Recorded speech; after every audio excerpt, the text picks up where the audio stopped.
బయట రోజు రోజుకి చలి చంపేస్తుంది అబ్బా, అసలు వణికిస్తుంది అనుకోండి. ఇలాంటి టైంలో వేడివేడికి ఏదైనా తింటే ఎంత బాగుంటుంది కదా. అందుకనే వేడివేడి కంటే మనకు గుర్తొచ్చేది ఏంటండి, మిరపకాయ బజ్జీ, ఎగ్ బజ్జీ, ఆలు బజ్జీ, పకోడీ ఇలాంటివి. అందుకని నేను కూడా సీదా అమీర్పేటలో ఉన్న ఎల్లమ్మ తల్లి టిఫిన్ సెంటర్ దగ్గరికి వెళ్ళాను. వెళ్ళగానే అన్న అదే టైంలో బాగా ప్రిపేర్ చేస్తున్నాడు అన్నీను. ఇంతకు ముందు నేను ఇక్కడ తిన్నాను, ఇక్కడ చాలా బాగున్నాయి, అరే ఇంత టేస్ట్గా ఉంటాయి కదా, అసలు ఈయన ఏమేమి వాడుతున్నాడు ఇందులో, మనం కూడా అడిగి తెలుసుకుంటే పోలా, దాంతోపాటు మన ఆడియన్స్ కూడా చూపిస్తానంటే ఎంత బాగుంటుంది కదా అని ఒక వీడియో చేద్దామని అన్నని అడిగాను. అన్న అసలు ఇందులో ఏం వాడుతున్నావు, ఇంత టేస్ట్ గా ఉండడానికి కారణాలు ఏంటో ఒకసారి చెప్తామంటే అన్న చెప్తా అన్నాడు. సో అన్నతో పాటు నాతో పాటు మనం అందరు తెలుసుకుందాం. ఓకే,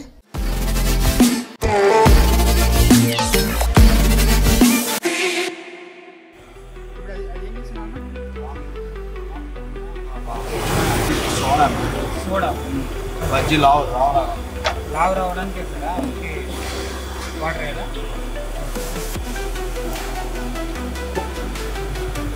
డైజెషన్ కూడా ఫ్రీగా అయిపోద్ది, గ్యాస్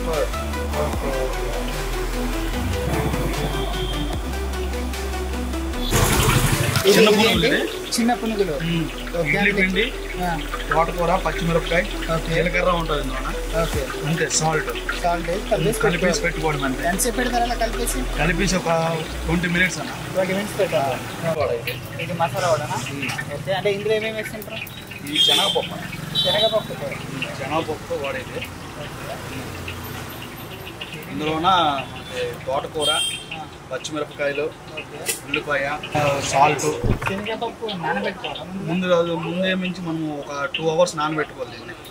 ఆ 2 hours నానబెట్టుకున్న తర్వాత పప్పు నానిన తర్వాత గ్రైండింగ్ చేసుకుంటాం ఇంటికాడే. మనం ఇంటికాడే గ్రైండింగ్ చేసుకొని ఇంకా కొత్తిమీర ఇవన్నీ వేసుకొని తీసుకొస్తాం ఇంటికాడ నుంచి అన్ని. డైరెక్ట్ వచ్చి ఇంకా సాల్ట్ వేసుకుని కలుపుకొని వేసుకోవడం ఇందులో.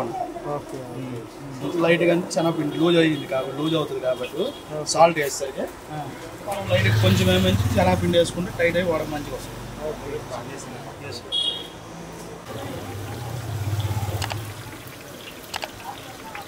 ఏంటి పునుగులు వేసినా?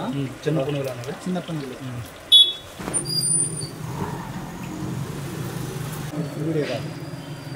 పడుకోవచ్చా? పకోడీ ఉల్లిపాయలు రేటు మీద పకోడీ వేయట్లేదు.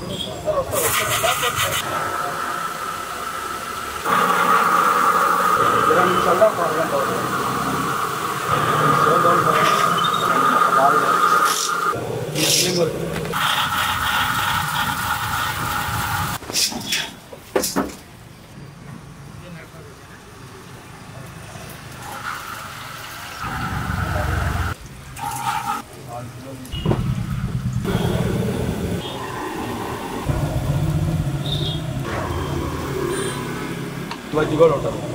దగ్గర ఉంటుంది. ఆ ఎల్లారెడ్డి కూడా బజ్జీ కూడా మీరు ఇక్కడ పెడతాం.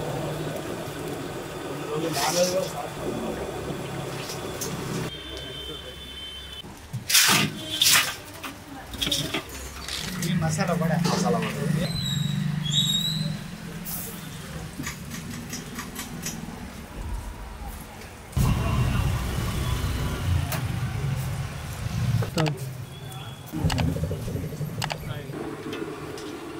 ఓకే సరే అలానే.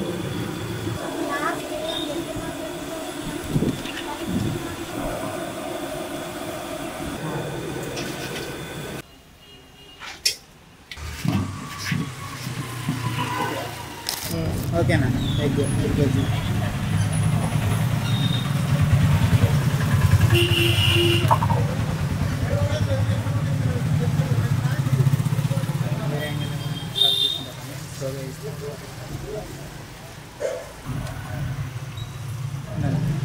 అన్న అక్కడి నుంచి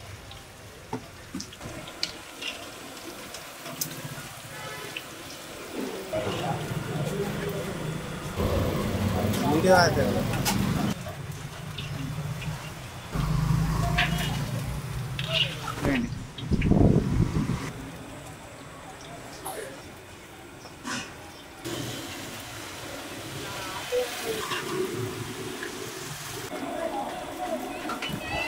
Three, four,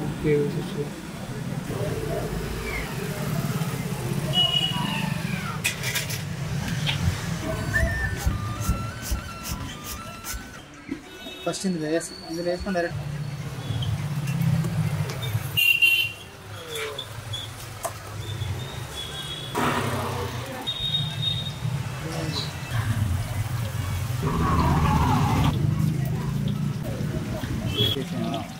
నేను అది వెళ్ళి వైర్ చూసేస్తా ఒకసారి.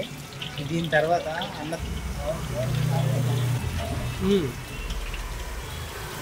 ఓకే